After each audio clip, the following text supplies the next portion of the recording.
Life is precious, and we all have the opportunity of living it to the fullest.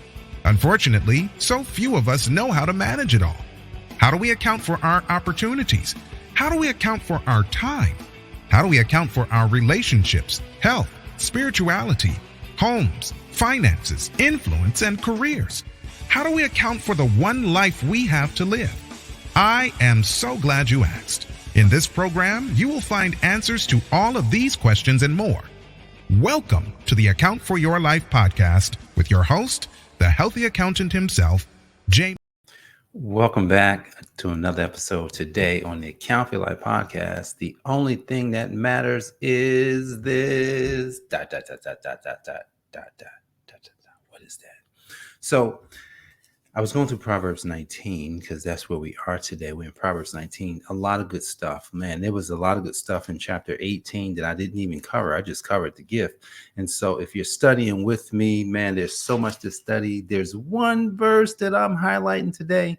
That's one of my favorite verses. Is on my list of favorite verses for Proverbs. I chose one out of every chapter, and it's verse number 21. And it says, many are the plans in a person's heart, but it's the Lord's purpose that prevails. It's the Lord's purpose that prevails. The only thing that matters in this life is one thing. What is it? The purpose that God has for you and me. I could end it, right? But let's talk about this, because on the podcast, we've talked extensively about purpose. We've talked extensively about what we should be doing and what we could be doing and why we should be doing these things and why we need to change. We've talked extensively because that's what this podcast is built on. It's built on a principle. Do you know what the principle is? The principle of change. That's what this podcast is built on. Now, here's the thing. I was having a conversation with somebody recently, and he was highlighting to me that I share a lot of personal stories. Yeah, because look, I don't want anybody. I technically don't want anybody to be telling me how to do something and you didn't experience it. Now, there's times when you won't experience something and you can talk about it because you understand it. Understanding is different, but when you have an experience for something, that is usually, there's two things that happens when you have experience. I have experience, especially if I did it right. I have experience on what to do right, and I can share, hey, this is what you could do right to get this result. Or I could have the experience that did it wrong. And I can say, you can avoid the mistake that I made. So I love talking from experience. That's what this podcast says. It's about the change that I needed to make in the world. I didn't come to say account for your life. It just says, it does say account for your life, but I'm technically talking to myself and about myself. But here's the thing. We all got to change in some way. It's January. It's January. What do people want to do in January? Come on now. What do people want to do in January? People in January want to lose, fill in the blank. What do they want to lose? You know what it is. People in January take out a New Year's, what is that? Resolution. What do people in January want to do? People want to start, just fill in the blank. I want to start a business. People in January want to get a new job. People in January want to get a new girlfriend. People in January want to, start dating again. People like in January, it's something about starting over. That when we start over, it's like, man, I feel so much better that I can reset. But what if I told you a little secret? We don't have to wait to January. We can start over right now. When I say right now, I'm saying that we can start over, because if we've gotten to this point where we are right now in the present, and the present becomes the past, just like that, and we come into a new awareness, we can say, I don't have to wait. I'm going to just do it now. I'm going to just do it now. I'm going to just do it now. I'm not going to sit on the sidelines anymore. I'm going to just do it now. And so podcast is built on the principle of change. And change is the one thing that's going to happen whether we like it or not. This is science. This is physics. In physics, what is it? The law of entropy. Law of entropy says that I want to say it right. Because I'm not a physicist. This is not something that I just have a lot of experience with. I had to actually take in knowledge for this one, because I did not go out to look for that. I did not go out to study physics. But everything that's left to itself will by default, and I'm just saying in my own words, by default will go into disorder. So if you leave something for a long period of time, it's not going to look the same when you get back. It's actually going to look worse. Like if you say you had clothes in your closet and you left the clothes in your closet, you didn't go in there, you didn't look for them, you didn't wash them, you didn't do anything. Now the interesting thing about the clothes is that you'll see dust.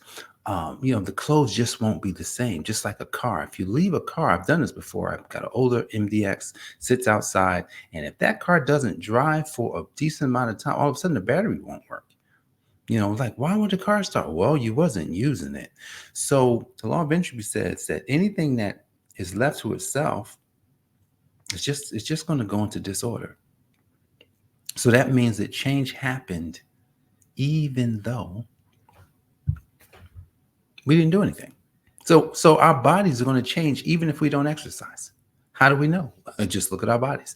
So if all we do is eat and all we do is just kind of sit around, then something's going to happen. However, if we change what we eat, if we change our movements, all of a sudden our bodies will start to change. And so think, change, if we know change is going to happen, whether it's a good change or a bad change, then let's be on the right side of change. And so that's what the podcast is.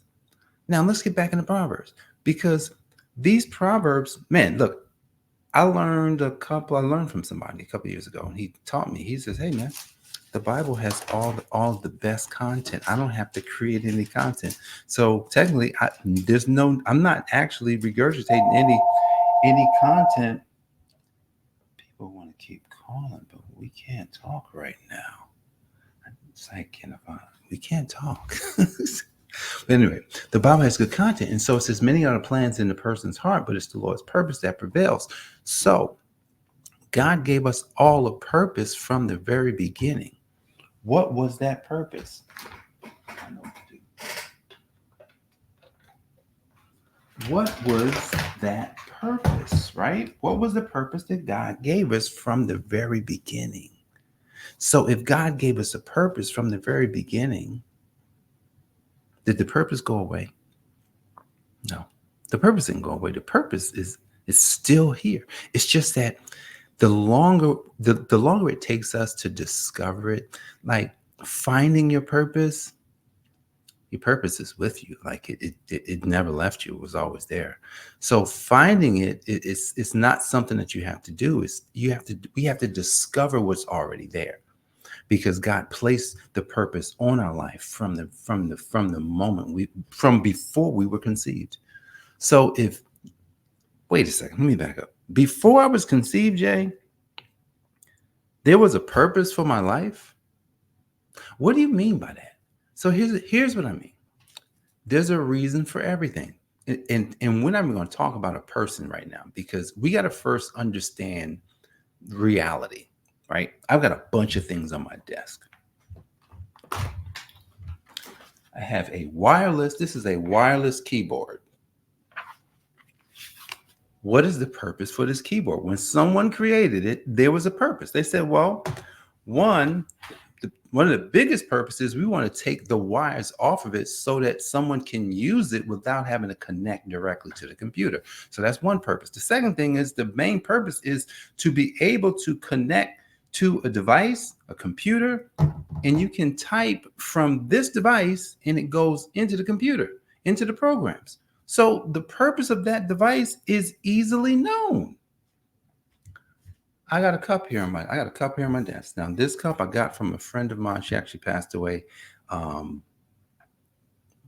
last year, or I think it was last year, early last year. Ripe old age of 97. Sister Harriet Langley. She passed away. She gave us these cups. These cups are nice because when they went to go make these cups, her and her sister, they were giving these away on their birthday.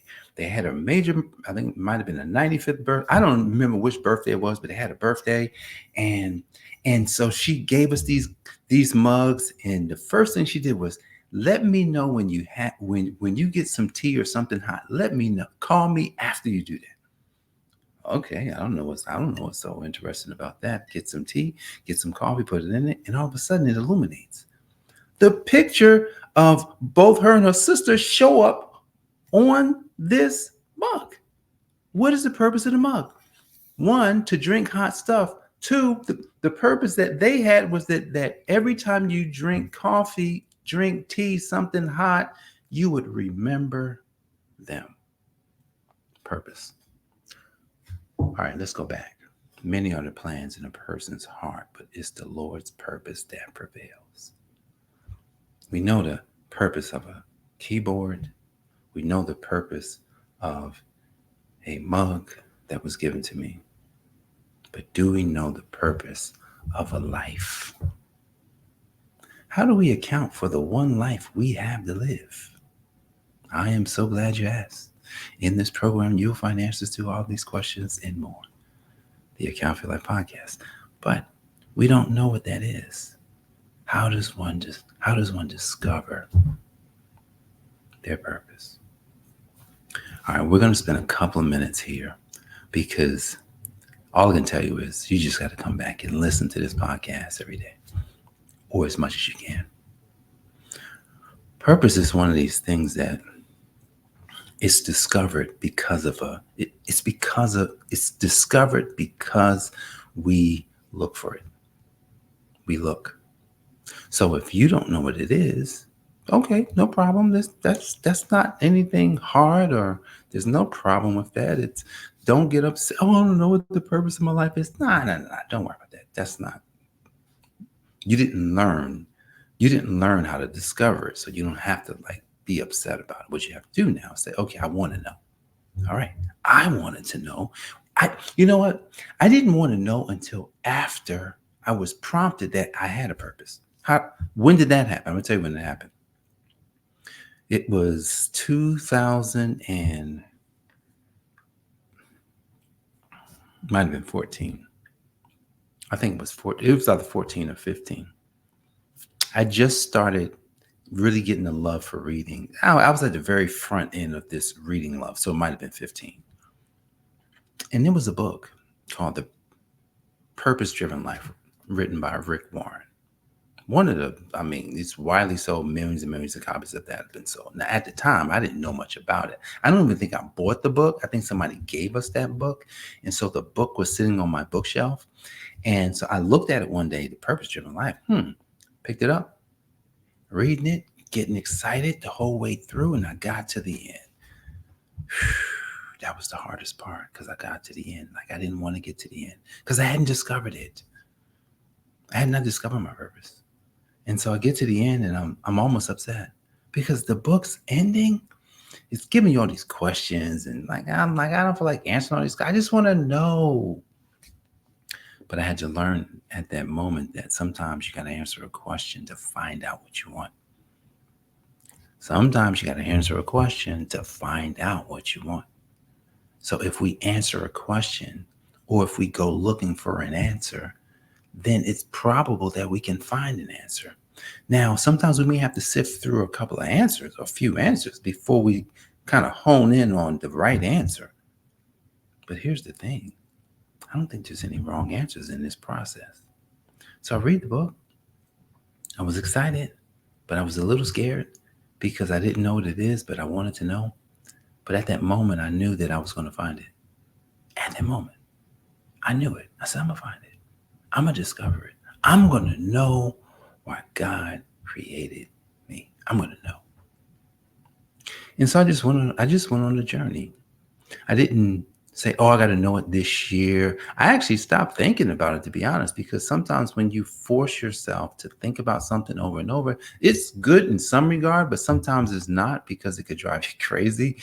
And I didn't want to drive myself crazy. So I just started doing like reading the Bible, and I focused on reading Matthew, Mark, Luke, and John.